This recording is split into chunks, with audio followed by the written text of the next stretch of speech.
Eu estava vendo um comentarista, não lembro agora quem era, ele falava sobre as pirâmides do Egito, os antigos monumentos.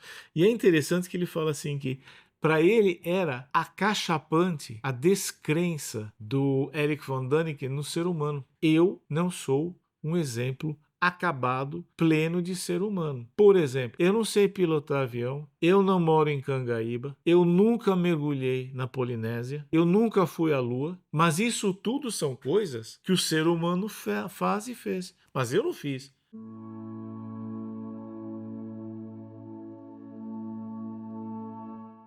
Olá, tudo bem? Muito obrigado por se juntar a nós em mais esse vídeo. Obrigado pela sua presença, pelo seu prestígio sempre. Apenas lembrando, antes da gente entrar no nosso tema hoje, que nós vamos falar sobre o ser humano e o pseudo-humano. Aí você vai falar do que você está falando? Nós vamos nos explicar daqui a pouco como é possível, né, no mundo de hoje, está sendo possível como em nenhum outro momento talvez da história, a gente falsificar a nossa presença, a gente pode falsificar a nossa convicção, a gente pode falsificar a nossa opinião sobre as coisas. Nós vivemos uma época de um constrangimento muito grande. Talvez a única época de constrangimento semelhante tenha sido durante a Inquisição medieval. Foi um momento de muita, né? Nada a ver com a natureza do que é imposto, mas a maneira pela qual é imposto. Então, antes da gente começar, eu gostaria de pedir a você o nosso acordo de sempre. Se você gosta do nosso material, você coloca aí compartilhar, curtir e comentar. Nossos 3 Cs que fortalecem o nosso algoritmo, que torna o nosso trabalho mais divulgado. A outra coisa é que vai aparecer de quando em vez, aparece no vídeo uma chave Pix, um QR Code. Ali você pode, se você gosta do nosso conteúdo, tem interesse em ajudar a manter o nosso trabalho, você pode fazer uma transferência de qualquer valor, um valor que seja relevante para você. Não existe valor baixo demais, tá? E com isso você está ajudando o nosso trabalho, tá bom? Muito obrigado. Isto feito, isto dito, nós vamos então para o nosso conteúdo, que hoje nós vamos falar um pouquinho sobre o ser humano e o pseudo-humano. Bom, a começar, nós vamos falar sobre o ser humano a princípio, hoje, exatamente no sentido mais genérico possível. Tá? Estamos falando aqui sobre indivíduo eleitor, indivíduo contribuinte, não, nada destas considerações coletivas. Estamos falando do ser humano no senso mais lato possível e imaginável. E a gente vai começar com uma obra que foi polêmica na década, acho que foi de 70 ou de 60, que se chamava Eram os Deuses Astronautas. Né? Era de um holandês chamado Eric von Däniken. Eu acho que teve um 2, confesso a vocês, eu só li o 1. E li de passagem, assim, quando eu era garoto, e fiquei impressionado com algumas colocações, assim, muito pouco consistentes. Infelizmente eu não tenho um exemplar do livro aqui, eu leria para vocês um exemplo de uma pseudo-evidência que ele apresenta, né? Que ele fala assim que a grande tese do Eric von Däniken é que uma série de coisas do passado teriam sido, na verdade, uma visita precoce, uma visita muito antiga de alienígenas com uma tecnologia superior a nós. A tese é empolgante, mas assim, eu tinha os meus 15, 16 anos e eu me lembro que eu li vestígios numa caverna, havia alguns fragmentos de utensílios e do lado de fezes que possivelmente não eram humanas. E eu fiquei me perguntando assim, bom, o que possivelmente poderiam ser essas fezes possivelmente não humanas? Cocô de porco? Cocô de cachorro? Pode ser. E possivelmente. Mas então, ou não é humano.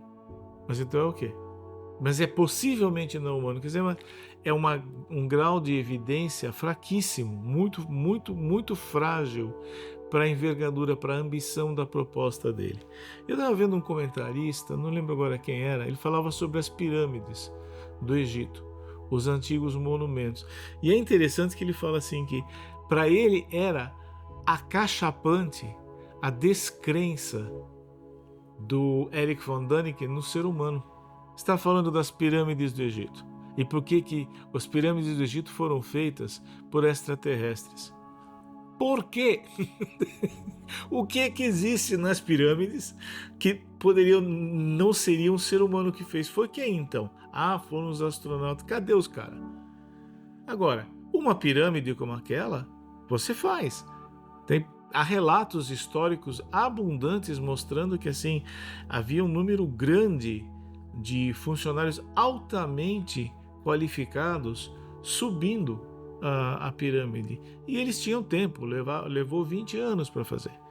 Era uma verdadeira força-tarefa, era um verdadeiro exército trabalhando em cima de uma coisa que para nós hoje poderia ser até considerado até que ponto é útil isso. Fazer simplesmente um túmulo para um rei. O Joseph Campbell fala sobre isso de uma maneira muito, muito procedente, de que o Império Egípcio da época os egípcios precisavam ter alguma forma de transcendência após a morte. Aí depois quem tiver interesse em ler mitologia antiga, você tem lá o livro dele, está editado em português. Mas enfim, o fato é que absolutamente tudo que é relevante no passado teria sido extraterrestres. Nada relevante foi feito. Nós fomos colonizados por inteligências superiores. Ô meu, fala sério, né? Peraí, não avacalha também, né? Nós é burro, mas nem tanto. Para aí. É óbvio que essas invenções, esses inventos foram feitos por nós. Quem foi que inventou o avião? Disputa-se quem teria sido, mas quem descobriu o efeito asa, que é o que faz helicóptero e avião voar, fomos nós. Foi a gente. Sim. E a grande prova disso é que isso aí está criado e as consequências são imprevisíveis. A Segunda Guerra Mundial foi praticamente decidida por guerra aérea, coisa que não existia na primeira.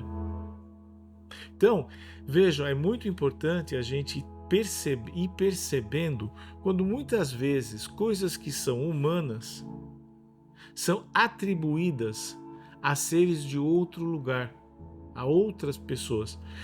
Isso é muito compreensível, porque como indivíduo, eu não saberia fazer uma pirâmide. Se pudesse para mim, vem cá, faz uma pirâmide aí dessas daí da planície de Giza, como é que faz? Eu não tenho nem ideia por onde começa. Não tenho nem ideia. Mas isso não quer dizer que o ser humano não saiba. Eu não sou um exemplo acabado, pleno de ser humano. Por exemplo, eu não sei pilotar avião, eu não moro em Cangaíba, eu nunca mergulhei na Polinésia, eu nunca fui à Lua, mas isso tudo são coisas que o ser humano faz e fez, mas eu não fiz. E aí é que entra a questão do narcisismo. Como eu não sei fazer, então o ser humano como um todo não há de saber. Como é que vai saber uma coisa dessa? Então este é um ponto onde a percepção individual, o indivíduo começa a se tornar uma entidade nociva. Por quê?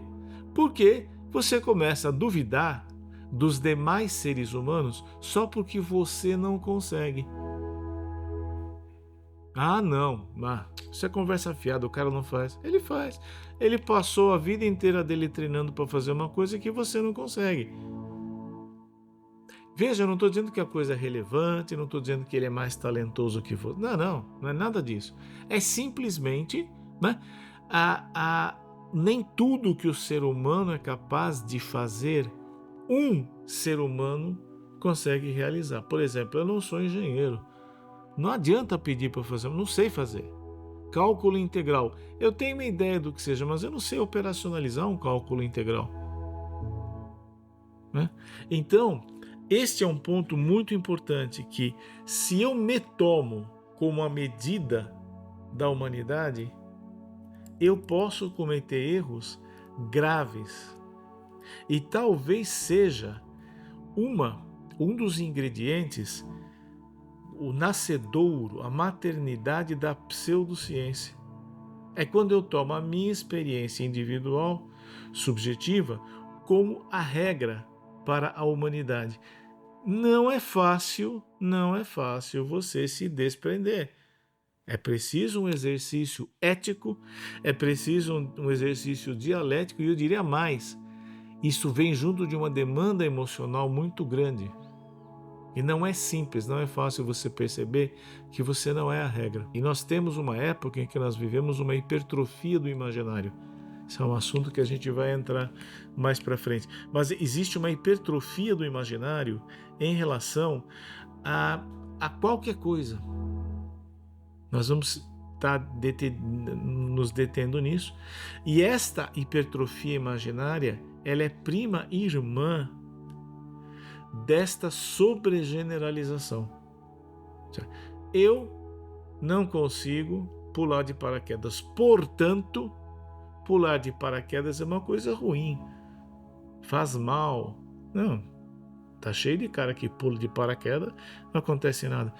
Também tá cheio de cara que se arrebentou, não há dúvida.